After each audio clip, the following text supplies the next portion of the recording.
They were told they could have it all. Most of them did. Now they're watching it disappear, and they don't have a psychological framework for loss. The baby boomer generation shaped the modern world. They rewrote culture-challenged institutions and accumulated more wealth than any cohort in history. Today they're dismissed as out of touch, selfish, and unable to understand why the world moved on.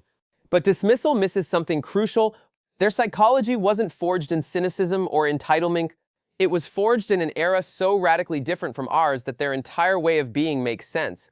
This isn't a story about blame. It's about the invisible architecture that shaped how an entire generation learned to see themselves. You have to go back to 1946. The war is over.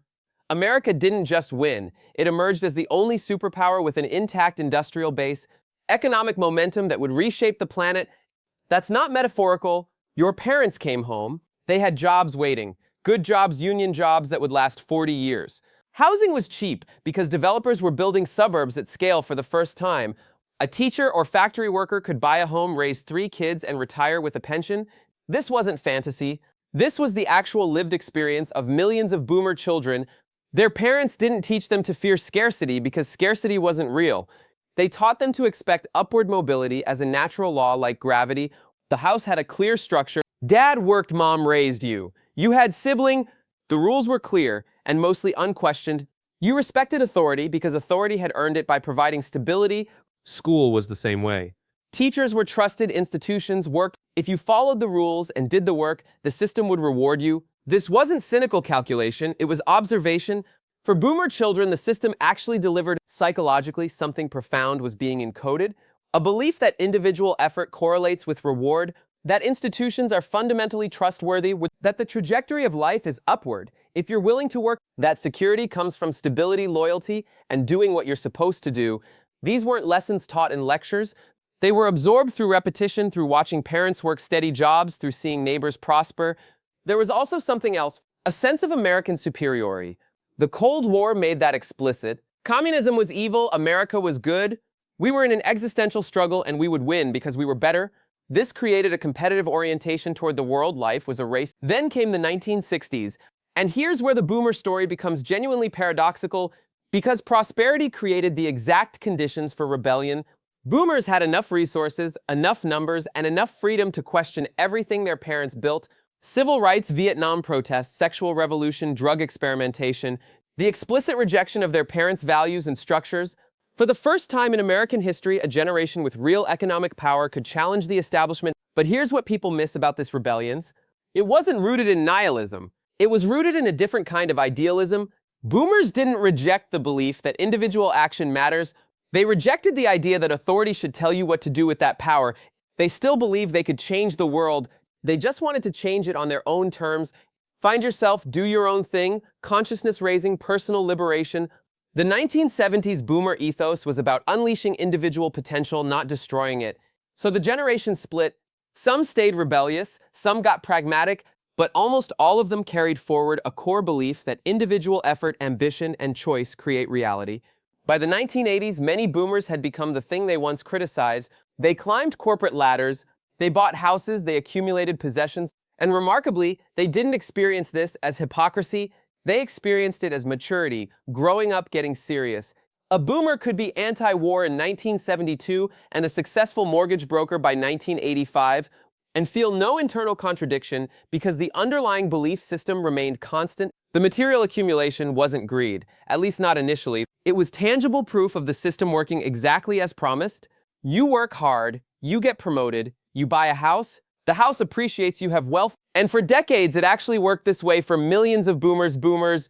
This is where real estate became almost spiritual. A house wasn't just shelter.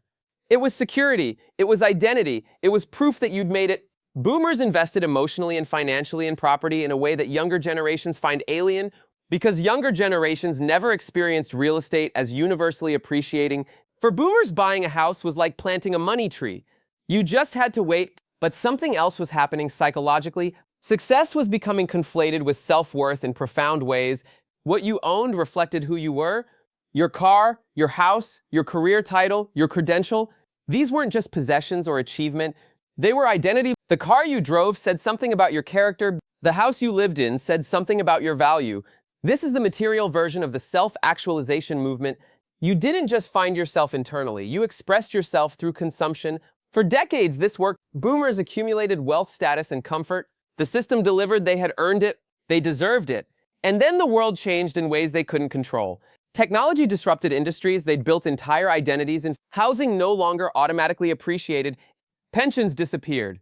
The economy became volatile, and younger generations rejected the entire framework that boomers had built their lives around. They didn't want the corner office. They didn't dream of the suburban house. This is where boomer psychology becomes fragile in a way few people acknowledge. For the first time in their lives, they are not the center of culture. They are not shaping the future. They are not being asked what they think. Younger generations are solving problems in ways that make boomer solutions obsolete. And there's something psychologically devastating about that when your entire identity is built on being the ones who figured it out first. When boomers mock millennials or Gen Z, what they're often really doing is expressing terror, existential terror, the fear that their way of being isn't just different. It's wrong, worse, that it's being replaced by something they don't understand. There's also guilt, though. Many boomers would reject that characterization. They accumulated enormous wealth and environmental damage simultaneously. They had abundance and created scarcity for those coming after. Some feel this as a burden. Others respond by doubling down on their narrative, insisting they did everything right. Both responses are rooted in the same psychological tension. Mortality is a new factor now, too. For the first time, boomers are actually dying in numbers they can ignore. Their parents are gone. Their peers are having serious health problems. The future, which always felt infinite now, has an expiration date. And many boomers respond to this not by slowing down, but by speeding up, working longer, staying relevant, refusing to age in ways that feel desperate, because stepping back feels like disappearing. The core paradox at the center of boomer psychology is this: they were raised to believe resources were infinite and success was guaranteed. That belief shaped every major decision they made, and now they're living in a world where both assumptions have been shattered. Resources are visibly limited. Success is no longer guaranteed. And they're psychologically unprepared for scarcity in a way that younger generations raised in economic anxiety find almost natural. It's not that boomers are stupid or evil. It's that they're operating from a completely different psychological framework, one that was built for a specific historical moment. That moment is gone. But the frameworks remain hardwired into how they perceive risk, opportunity, success, and their own value. Understanding boomer psychology requires separating the person from the era that shaped them.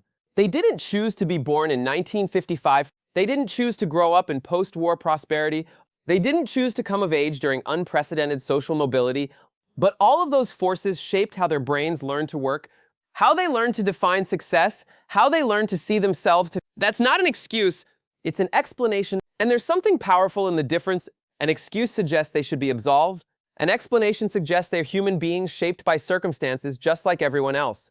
The real wisdom isn't in judgment. It's in recognizing that every generation inherits a world from the one before, and that inheritance shapes everything about how they perceive themselves and others. Boomers got to be young during the most prosperous economic moment in modern history. That's not a crime, and it's not something they should feel guilty about. But it also shaped them in ways that make them psychologically unprepared for a world of limits, and that's not their fault either. It's just the invisible architecture of their generation. It's